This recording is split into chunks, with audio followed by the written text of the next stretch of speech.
tumbuhnya dan perkembangannya. Kalender Islami dikatakan penanggalan Hijriah, yang berarti al-intiqal, pindah dari kota Mekah menuju Madinah. Allah Subhanahu wa taala berfirman dalam Al-Qur'an dalam surat At-Taubah ayat 10. Wa sadaqallahul 'azim.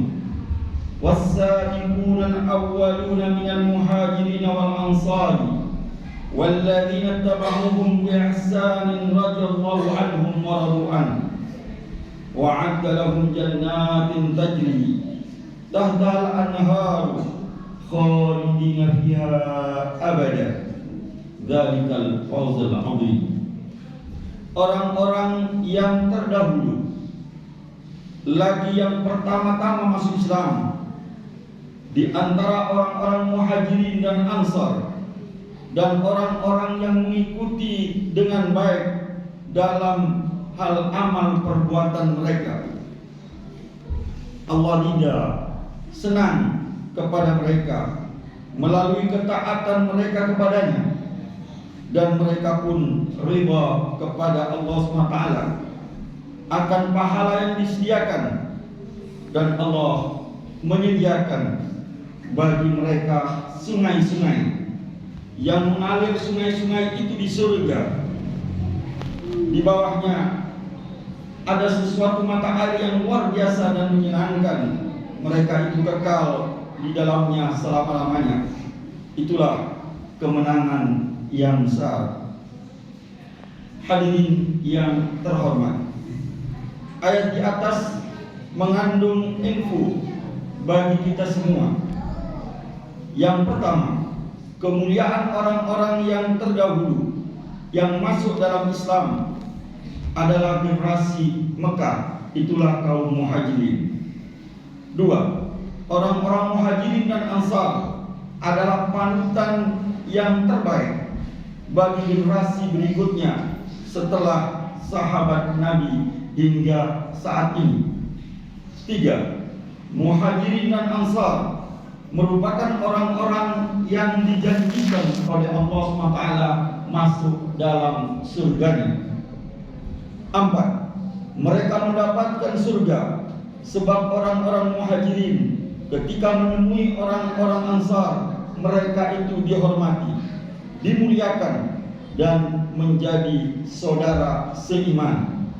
Lima, generasi Nabi besar Muhammad SAW sebagai sebaik-baiknya generasi yang tiada tara bandingnya, sebab mereka memiliki ikatan iman.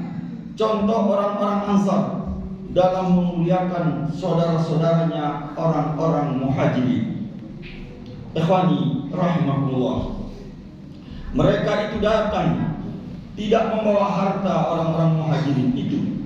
Orang-orang ansar membagi hartanya dua bagian dengan mereka. Mereka tidak memiliki pekerjaan, maka mereka menemukan lapangan kerja yang diberikan kepada mereka. Mereka ada yang tidak punya istri. Bahkan di antara orang-orang ansar yang memiliki istri dua dan lebih, menawarkan kepada saudara-saudaranya untuk dikawin, dan saudara-saudaranya agar memilih sendiri. Ikhwani rahimahullah, adapun solidaritas yang dibina di dunia ini melebihi daripada kader-kader Nabi besar Muhammad SAW yang dibina oleh Rasulullah SAW. Hadirin yang dirahmati oleh Allah SWT, perintah hijrah diperuntukkan bagi semua orang yang beriman untuk meninggalkan kota Mekah, tempat kelahiran mereka, tempat bisnis mereka, tempat menyatukan kasih sayang antar keluarga mereka, tempat mengumpulkan harta benda untuk kehidupan mereka. Perintah Nabi besar Muhammad SAW dilaksanakan oleh setiap orang yang beriman. Setelah banyak kaum muslimin meninggalkan Mekah dan Nabi Muhammad SAW mendapatkan izin untuk berangkat pula berhijrah, maka dia mendatangi Abu Bakar dan bersama Abu Bakar menuju kota Mekah. Ikhwani, menuju kota Madinah. Ikhwani rahimakumullah, ketika sampai di Gua Thawr, Abu Bakar melihat orang-orang kafir Quraisy yang mengejarnya.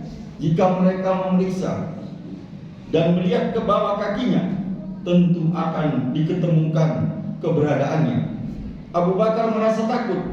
Nabi besar Muhammad sallallahu alaihi wasallam mengatakan kepada Abu Bakar yang diabadikan oleh Allah SWT dalam Al-Quran surat At-Taubah ayat 41, "Id yaqulu li sahibihi la tahzan innallaha ma'ana."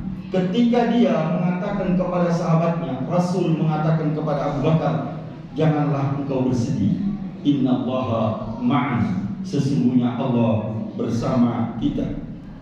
Hadirin yang dirahmati oleh Allah SWT, kesalehan Abu Bakar bukan sekedar vertikal, tegak lurus menjaga hablum minallah, akan tetapi kesalehan itu terbentuk secara horizontal sesama kaum muslimin.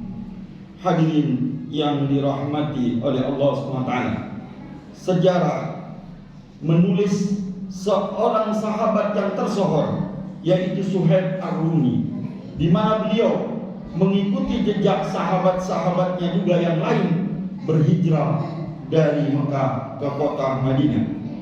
Di tengah perjalanan, di malam hari, dia dikejar oleh orang-orang kafir Quraisy dan ditapel kuda. Maka Suhaib mengeluarkan panahnya dan berkata kepada mereka, "Wahai orang-orang Quraisy, kamu sekalian tahu, aku adalah pemanah yang tak pernah meleset.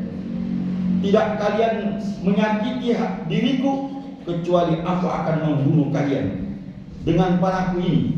Jika panahku ini habis, pedangku akan menghabisi kalian." Salah seorang di antara mereka itu berkata, "Demi Allah, kami tak akan meninggalkan kamu selamat dan hartamu, sebab kamu datang ke kota Mekah tak membawa apa-apa. Saat ini kamu memiliki kekayaan." Suhaib berkata kepada mereka, "Bagaimanakah menurut pendapat kalian jika aku tinggalkan harta bendaku semuanya itu? Apakah kalian akan meninggalkan aku, melepas aku pergi ke kota Madinah?" Mereka berkata, "Ya." Lantas Suhaib memberikan petunjuk pada mereka tempat penyimpanannya di Mekah. Setelah diketahui penyimpanannya itu, harta bendanya, baru Suhaib Ar-Rumi dilepas oleh mereka.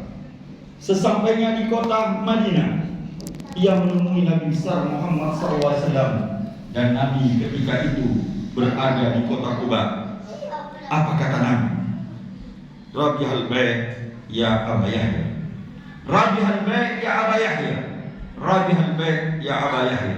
3 kali berturut-turut Nabi SAW menyatakan, "Sungguh beruntung engkau menjual belinya, jual belinya. Sungguh beruntung jual belimu, karena hartamu semuanya engkau infakkan untuk Allah." Lantas Suhaib menyatakan kepada Rasulullah SAW, "Wallahi ma sabaqani ilaika ahadun ya Rasulullah, wa ma akhbaraka bihi illa Jibril." Sungguh demi Allah ya Rasulullah, tak ada seorang pun memberikan kabar berita tentang perjalananku ini dan habisnya hartaku dirampas oleh orang-orang kafir Quraisy itu, kecuali aku yakin wahai Rasulullah, semuanya ini yang memberitahukan kepadamu adalah Jibril. Itulah yang dikatakan oleh Suhaib. Ma'asyiral muslimin rahimakumullah. Jadi ada 2 pembelajaran Abu Bakar As-Siddiq dan Suhaib Ar-Rumi yang kita dapatkan. Pertama, kenikmatan hidup akan bisa diraih dengan iman. Yang kedua, iman tanpa ibadah suatu kebohongan. 3, ibadah yang berhubungan dengan Allah melalui taat pada perintahnya dan menjauhi larangan-larangannya tidak cukup dan justru bisa merugikan. 4, hubungan dengan Allah membina kesalehan pribadi dan itu memerlukan kesalehan sosial